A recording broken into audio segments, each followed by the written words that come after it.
আল্লাহ, আমি তো দেখতেছি একবারে সিনেমার নায়িকার মতো। হ্যাঁ হ্যালো মা, এই তো তুলির ভাবিনা দেখতে আইছি। কি কি কইতাছো? আচ্ছা আমি আইতাছি। চাচি, আমার ভাই নাকি মোটরসাইকেল অ্যাক্সিডেন্ট করছে। আমি গেলাম, আপনারা থাকেন। যাইতে পারবা নাকি? কোন গেলাম? না না না, আপনার ভাইয়ের কি হইছে? আরে আর কইছ না, আপা পা পুরা ফালাইছে। আমার ভাই তো অ্যাক্সিডেন্ট করছে। হ্যাঁ, কি কইতাছস তুই? ওমর ভাই অ্যাক্সিডেন্ট করছে মানে? তেমন কিছু তো কইতে পারি না। ভাবিকে বাসায় গেছিলাম, তখন মার ফোন দিয়ে বলল ভাই নাকি অ্যাক্সিডেন্ট করছে। তুমি কি আমার কথাটা বুঝছো? বৌমা এই বাড়িতে আসার পর থেকে একটা পর একটা বড় বিপদ আসতেছে। ইয়া বলতে বল কথা বলতেছো তুমি।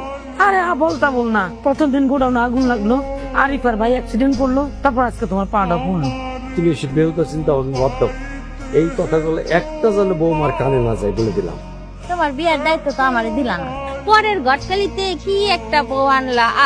বউ আইতে না আইতে সেদিন রাইতে তোমাকে গোডাউনের মধ্যে আগুন ধরে গেল। সকালে উঠা তোমার বাপটা পুরা মানুষটা আর পাউডার